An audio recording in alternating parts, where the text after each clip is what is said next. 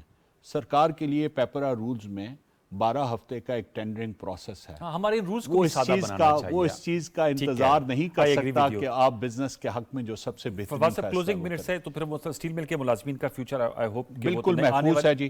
اس بات پہ آپ میری طرف سے میں پوری ذمہ داری سے وفاقی حکومت کی بہاف پہ یہ کہہ رہا ہوں کہ نہ پی آئی اے, نہ اسٹیل مل, نہ کسی اور ادارے کو جس کو ہم نجکاری کے عمل سے گزاریں گے, اس کے کسی بھی ملازم کو جاب سے علیحدہ کیا جائے گا. یہ بڑی سٹیٹمنٹ دے رہے ہیں جی, میں آپ کو جو لوگ آپ کے نئے انویسٹرز رکھیں گے وہ رکھیں گے, لیکن باقیوں کے جو تنخواہیں اور مراعات ہیں وہ ان کی ریٹائرمنٹ کی ایج تک حکومت ان کو دے گی, ویری امپورٹنٹ یا پھر ان کو ایک ایسا گولڈن ہینڈ شیک دے جسے گی کہتے ہیں. جو ان کی والنٹری ہوگا, ان پہ فورس نہیں کیا جائے گا. Voluntary Very separation important scheme statement جسے کہا جاتا ہے, اور یہ میں سب تمام ان اداروں کے لیے کہہ رہا ہوں, کسی ایک ادارے کے لیے نہیں کہہ رہا, کیونکہ یہ وفاقی کابینہ اور نگران وزیر اعظم بڑا کی طرف سے امپورٹنٹ ہے, مجھے یہ کہا. بڑا امپورٹنٹ. سر اور چلتے چلتے یہ بتا دیجیے گا پی آئی اے اور فرسٹ وومن بینک کے حوالے سے بھی خبریں آ رہی ہیں, اس پہ بھی کچھ فرسٹ کر وومن پائیں گے؟ بینک بھی جی, ہاؤس فل بلڈنگ فائننس کارپوریشن بھی, اور ڈسکوز کے حوالے سے بھی میں اور وزیر توانائی جو ہے وہ مل کے کوشش کر رہے ہیں کہ کم از کم ان کی پرائیویٹ سیکٹر میں مینجمنٹ کنٹرول کا وہ جو لیز دیتے کوئی ایک ٹیمپلیٹ ایسا بنا جائیں, کیونکہ ان کی ابھی نجکاری کی 680 ارب روپے 680 ارب روپے ان کا خسارہ ہے جی, 680 ارب روپے اس سال میں, اگلے سال زیادہ ہوگا. میں آپ کو وارن کر رہا ہوں, اگلے سال اس سے زیادہ ہوگا. اوکے. اور اس ریاست میں اور ہماری ریاست کی معاشی حیثیت کے مطابق یہ خسارہ اب ناقابل سر برداشت. Last questions on a personal note, آپ ماشاءاللہ دبنگ بیوروکریٹ رہے, اب آپ زبردست قسم کی گفتگو ایز اے منسٹر کر رہے ہیں, کون سا چیز زیادہ ٹف تھی اسے جلدی سے بتا دیجیے. نہیں, میرے بینگ اے بیوروکریٹ آسان کام تھا, بس فائل پہ ہی سب کچھ لکھ دینا. کلیئرٹی, اگر آپ کو کلیئرٹی آف مائنڈ ہو, تو میں تو ان لوگوں میں سے ہوں جو جب بیوروکریٹ کے طور پہ بھی کام کرتے تھے تو اپنے فیصلے کی پوری ذمہ داری لیتے تھے. اوکے. آج بھی 35 سال میں کیے ہوئے ہر فیصلے کی ذمہ داری لیتا ہوں, ہر فائل پہ لکھے ہوئے ہر نوٹ کی ذمہ داری لیتا ہوں, اور ان 5 مہینوں میں بھی جو کچھ فیصلہ کروں گا اس کی بھی پوری عمر کے لیے 8 فروری کے انتخابات کے بعد کوئی اپنا رول آپ دیکھ رہے ہیں آنے والے سیٹ اپ میں؟ میں تو صرف ایک کیئر ٹیکر وزیر کے طور پہ آیا تھا, اور کیئر ٹیکر میری بڑی کلیئر انڈرسٹینڈنگ تھی کہ ایک لمیٹڈ ٹائم باؤنڈ اسائنمنٹ ہے جس میں کچھ ایسا کام ہے جو میں اس ملک کے لیے بہتر کر سکتا ہوں, وہ کر کے چلا جاؤں. We wish you best of luck and Godspeed. Fawad Hasan, Fawad صاحب بہت شکریہ پروگرام سسٹم نشست کرنے کا. بہت شکریہ. بڑی انگیز گفتگو ہوئی ہے آج کی اس نشست میں. اپنے فیڈ بیک ضرور دیجیے گا سوشل میڈیا پلیٹ فارم پہ. ہم امید اور دعا گو ہیں کہ فواد حسن فواد صاحب اور نگران گورنمنٹ جو ہے, یہ جو ہمارے اہم ادارے ہیں, ان کی نجکاری میں حتمی پیش رفت میں کامیاب ہو پائیں. کل تک لیے سید انوار الحسن اور پوری پروڈکشن ٹیم کو اجازت دیجیے. اپنا بہت سا خیال رکھیے. اللہ نگہبان.